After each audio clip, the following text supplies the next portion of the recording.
Hasta aquí hemos comentado los 4 primeros capítulos del descubrimiento de Harry. Ahora daremos una mirada retrospectiva a lo ya examinado. Lo hago ahora porque estos capítulos, estos primeros 4 capítulos forman una unidad, pues a través de ellos podemos ver la forma como Harry ha ido construyendo el lenguaje de la lógica formal. Estos capítulos constituyen lo que podríamos llamar la primera fase de descubrimiento de la novela de Lippmann. Allí, a partir de ese primer descubrimiento, según el cual las proposiciones en A no son convertibles, Harry ha ido haciendo descubrimientos nuevos. Por ejemplo, que hay una forma y estructura de las proposiciones y que hay reglas de traducción del lenguaje ordinario a este lenguaje de las proposiciones lógicas. Y además, él y sus compañeros han explorado cuál es el significado de tener una mente y se han dado cuenta de que se pueden probar la validez de nuestros razonamientos mediante diagramas sencillos, como los que utiliza el papá de Toño. Y en general han logrado comprender que hay un conjunto de reglas que rigen nuestro pensamiento correcto y que incluso, como lo sugiere Elisa, conocer esas reglas es importante hasta cuando violamos dichas reglas lógicas con fines humorísticos o creativos. Pero ahora debemos ocuparnos de otro asunto, de la unidad básica de la ciencia lógica, las proposiciones. Toda ciencia tiene una unidad básica a partir de la cual se inicia su estudio. La biología, por ejemplo, empieza por el estudio de la célula, porque la célula es la unidad básica de la vida. En ella están todas las funciones vitales: nutrición, reproducción, respiración, circulación, etc. De forma semejante, para comprender la lógica formal, tenemos que comprender su unidad básica, la proposición. Una proposición no es lo mismo que las muchas oraciones en que puede expresarse, pues ella puede dar lugar a muchas oraciones distintas. Veamos un ejemplo. La proposición "todos los bogotanos son colombianos" se puede decir de muchos modos distintos. Un bogotano es un colombiano, cualquier bogotano es colombiano, si eres bogotano eres colombiano, etc. Eso ya lo descubrió Harry. En toda proposición hay un sujeto del que se dice algo y un predicado, es decir, algo que se dice de ese sujeto. Ahora bien, puede haber proposiciones muy distintas. Veamos algunos ejemplos de esas proposiciones.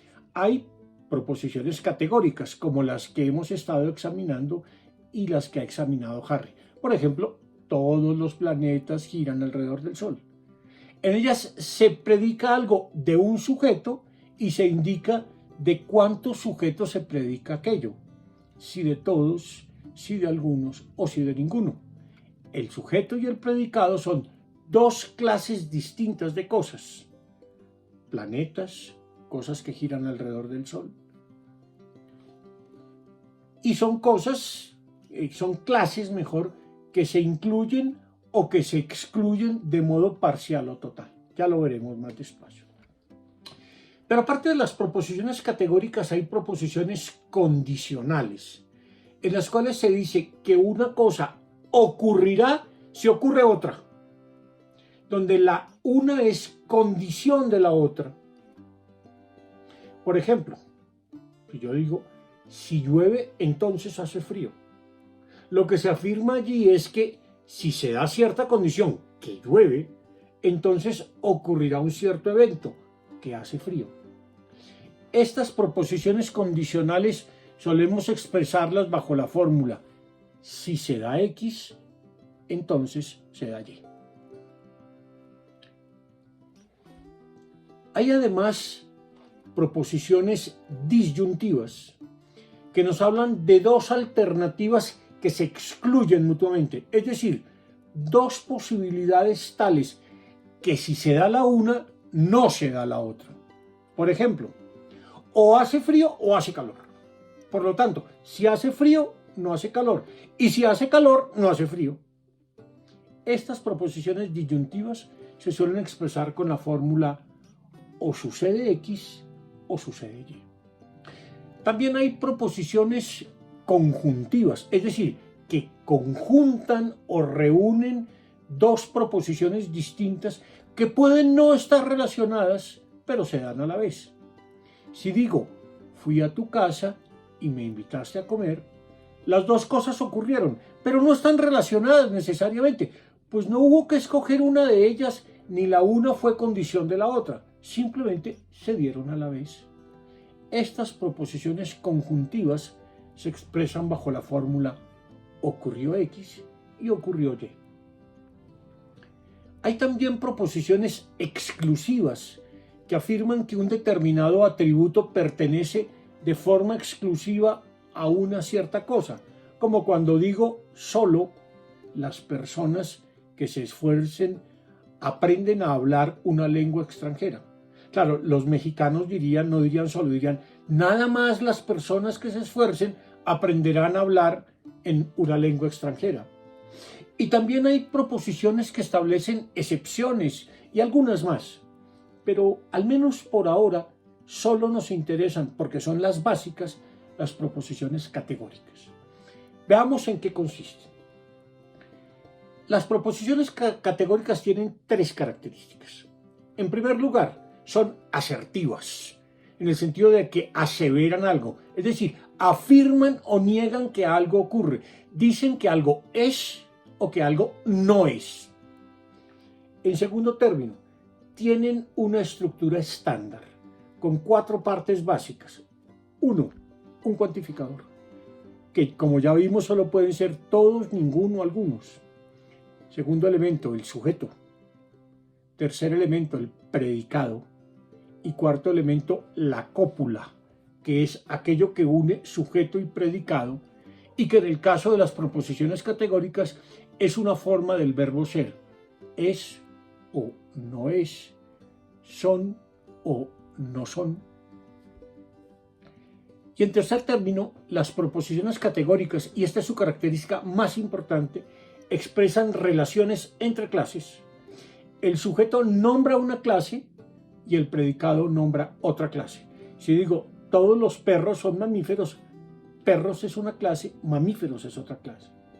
Entonces el sujeto nombra una clase, perros, el predicado nombra otra clase, mamíferos, y las relaciones entre esas clases pueden ser de inclusión o de exclusión, parcial o total. Todos los perros son mamíferos. Se incluye toda la clase de los perros en la clase de los mamíferos. Ningún perro es mamífero. Se excluyen toda la clase de los perros, todos los miembros de la clase de los perros de la clase de los mamíferos. Algunos perros son mamíferos. Se incluyen parcialmente una clase en otra. O algunos perros no son mamíferos. Se excluye parcialmente. Se excluye una parte de la clase de los perros de la clase de los mamíferos. Si decimos entonces, todas las piedras son minerales, ¿qué hacemos? Primero hacemos una aserción. Fíjense, no dije afirmación porque las proposiciones pueden ser también negativas. Segunda cosa que hacemos, decimos que todas las piedras del mundo pertenecen a una clase más grande, a la de los minerales. Y tercero, estamos ante una proposición universal y afirmativa que tiene los cuatro elementos ya mencionados. El cuantificador todos, el sujeto las piedras, la cópula son y el predicado minerales. Esta proposición establece una relación de inclusión total de una clase en otra, pues incluye toda la clase de las piedras dentro de otra mayor, la clase de los minerales. De ella podemos deducir otra cantidad de cosas, por ejemplo, que no hay piedras que no sean minerales, aunque pueda haber minerales que no sean piedras. Ahora entendemos mejor lo que han descubierto Harry y sus amigos, las cuatro formas básicas de las proposiciones categóricas. Pero, ¿qué utilidad puede tener conocer estas cuatro fórmulas? En la medida en que podamos expresar lo que pensamos en estas formas, podremos ver mejor cómo están conectados nuestros pensamientos, Pues veremos las relaciones que establecemos entre las clases de objetos de que hablamos. Pero esto plantea otro problema. ¿Cómo podemos decir todo en esas 4 formas básicas? ¿Cómo podemos traducir lo que pensamos y decimos a este lenguaje de las proposiciones categóricas? Harry ha descubierto y en cierto modo ha inventado un lenguaje y ahora debe encontrar las reglas que le permitan traducir lo que dice en el lenguaje de la vida ordinaria, traducirlas a este lenguaje, el de las proposiciones lógicas. Es el problema que ya le habían planteado a Harry, tanto Toño como su propia madre. Vamos a ver ahora algunas de esas reglas de traducción que tendremos que completar a medida que avancemos en nuestra reflexión. Veamos las reglas de traducción, al menos las más generales y las más elementales. Por ahora nos contentaremos con 6 reglas. Vamos a presentar 6 reglas. Primero, ¿cómo traducir una proposición singular? Es decir, aquella que se refiere a alguien en particular. Por ejemplo, Jaime está triste. En este caso debemos tomar el término singular, en este caso Jaime, como una clase unitaria, como una clase de un solo miembro. Podemos entonces traducir la expresión Jaime está triste como una proposición en A. Todos los miembros de la clase Jaime son miembros de la clase de las personas tristes. Claro que también se podría traducir como una proposición en I. Algunos miembros de la clase Jaime son miembros de la clase de las personas tristes. Así, al afirmar que Jaime está triste, estamos afirmando al mismo tiempo 2 cosas. Que todos los miembros de la clase Jaime están tristes y que al menos un miembro de la clase Jaime es una persona triste. Una proposición singular, entonces, se puede normalizar como una proposición en A o en I, es decir, como una proposición universal afirmativa o como una proposición particular afirmativa. Si quisiéramos expresar lo anterior en una fórmula general, podríamos hacerlo así. Cuando tenemos una proposición singular, es decir, una proposición que afirma que un individuo pertenece a una clase, podemos suponer que ese individuo se trata de una clase unitaria, es decir, una clase con un solo miembro, y traducirla como una proposición universal en A o como una proposición particular en I. Veamos la segunda regla. La anterior es la regla más general de traducción de un enunciado a la forma de las proposiciones categóricas. Pero ¿cómo traducir una proposición que indica un atributo particular? Si nos dicen, estos perros son bravos, hemos de entender que el atributo bravos da cuenta de la pertenencia a una clase, la de los animales bravos.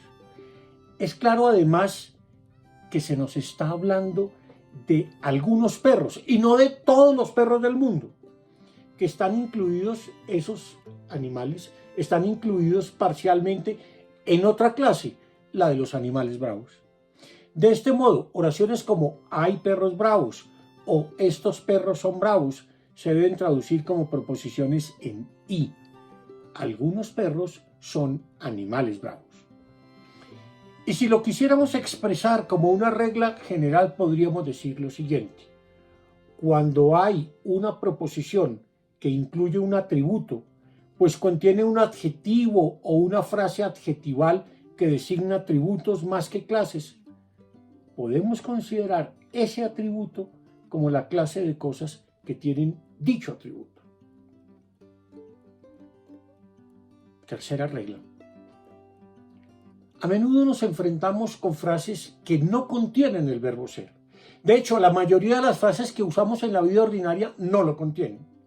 Sin embargo, las proposiciones categóricas no utilizan ningún otro verbo, porque ellas, en cuanto son asertivas, solo nos dicen que algo es o que algo no es.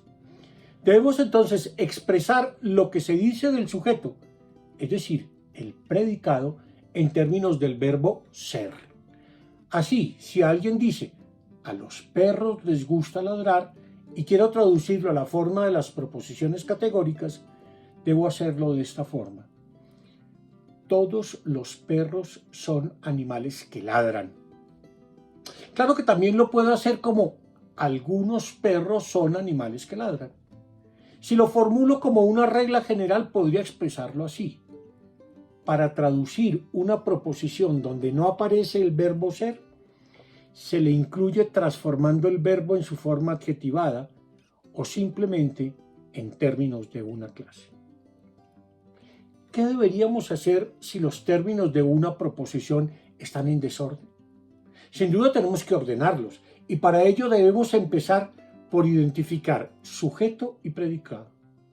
Claro que a veces el sujeto está implícito y eso nos complica el ejercicio, pero siempre debemos preguntarnos qué es lo que se dice y de quién se dice aquello que se dice. Es decir, cuál es el sujeto y cuál es el predicado. Veamos esta oración. Lo que no nos gusta es porque nos duele. ¿Cómo podemos traducir algo así a la forma de una proposición categórica? Aquí hay una dificultad. El sujeto está implícito. ¿De qué nos están hablando? Sin duda, de aquello que nos duele. ¿Y qué se está diciendo de eso? Que aquello que nos duele es porque no nos gusta. Por lo tanto, al traducir esta expresión a la forma de una proposición categórica, debo empezar por el sujeto. Y puesto que se nos habla de las cosas que nos duelen, la forma correcta de expresarlo sería esta. Todas las cosas que nos duelen son cosas que no nos gustan. Y si alguien dijera, odiamos a los perros que nos muerden, tendríamos que traducirlo como todos los perros que nos muerden son animales a los que odiamos.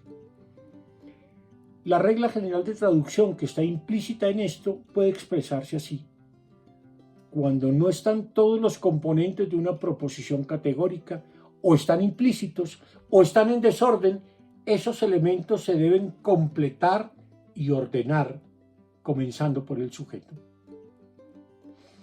Quinta regla. ¿Qué debemos hacer cuando una proposición empieza por un indicador de cantidad distinto a los tres que hemos señalado? Todos, ningún y algunos. Por ejemplo, cuando nos hablan de uno, muchos, la mayoría o no todos, estos últimos equivalen a algunos, pues todos ellos están entre todos y ninguno. Si yo digo muchos, no son todos, pero tampoco es ningún. Si digo la mayoría, no son todos, pero tampoco es ningún. Si digo no todos, pues no son todos, pero tampoco es ninguno. En cambio, los y otros más equivalen a todos, mientras que ni uno solo o nadie equivalen a ninguno. También es claro que cuando decimos hay X cosa, esto equivale a decir algunos son. Hay, sin embargo, casos en que debemos ser más perspicaces, pues lo que signifique lógicamente cierta expresión es algo que solo podemos apreciar si comprendemos el contexto. Por ejemplo, cuando encontramos una frase como nunca un hombre bueno le hace daño a otro, ese nunca significa ningún y habría que traducirlo como ningún hombre bueno es un hombre que hace daño a otro. Si ahora quisiéramos expresar esto como una regla, podríamos presentarlo así. Todos los términos que indican cantidad pueden ser reducidos a los cuantificadores básicos, todos, ningún y algunos, aunque saber cuándo corresponden a uno u otro, muchas veces solo lo podemos saber por el contexto. Sexta regla. Una pregunta final. ¿Cómo traducir las proposiciones exclusivas? Es decir, aquellas que empiezan por solo. Si decimos, solo los buenos empleados tendrán remuneración especial, ¿qué estamos diciendo? Antes de responderlo, tengo que hacer una advertencia. Los mexicanos no suelen utilizar mucho el término solo. Por lo menos no suelen utilizarlo como lo usamos en otras partes. En cambio, suelen decir nada más en vez de solo. Yo en México escucho continuamente expresiones como estas: nada más que es como decir solo que, o incluso no nada más, para lo que los colombianos diríamos no solo, los mexicanos dicen no nada más. Su nada más parece equivaler al solo, tal como lo usamos otros hablantes del castellano. Muy bien, volvamos a la pregunta anterior. Si alguien dice solo los buenos empleados tendrán una remuneración especial, ¿qué estamos diciendo? Que todos los que no cumplan esa condición no tendrán derecho a dicha remuneración y que por tanto no tendrán derecho a ella los malos empleados. Es decir, que todos los que tienen derecho a la remuneración son buenos empleados. Como vemos, lo ya dicho ahora ha sido expresado como una proposición en A. Esta es una regla más compleja, sobre la que tendremos que volver más adelante, pero que de momento podríamos expresar así. Las proposiciones que tienen un término que señala una excepción, del estilo solo, nada más, ningún otro, etc., se pueden estandarizar formulándolas en términos de todos y buscándole su proposición contrapositiva, es decir, aquella en que invertimos sujeto y predicado. En fin, para traducir expresiones del lenguaje ordinario al de las proposiciones categóricas, tendremos que examinar con cuidado estas proposiciones y encontrar el significado lógico estricto de ciertos términos que usamos en la vida cotidiana. Debemos entonces familiarizarnos con el uso lógico de ciertas expresiones y además aprender a usar ciertos parámetros que permitan traducir adecuadamente las expresiones del lenguaje ordinario. ¿Qué son los parámetros? Los parámetros son términos genéricos que sirven para expresar las cosas en términos de proposiciones categóricas y por tanto en términos de clases lógicas. Así, por ejemplo, para los perros son bravos podemos utilizar el parámetro animales y hablar de la clase de los animales bravos. Y para decir Jaime está furioso podemos decir Jaime es una persona furiosa. Pues bien, todas estas son reglas que es importante conocer, pero que solo se aprenden en la práctica. Por ello, aprender a estandarizar, a normalizar lógicamente, requiere de mucho ejercicio. Se trata además de un aprendizaje que implica cierta mecanización, de un aprendizaje árido, pero fundamental, porque se trata de que nuestro pensamiento se discipline y adquiera hábitos de orden, sistematicidad y coherencia.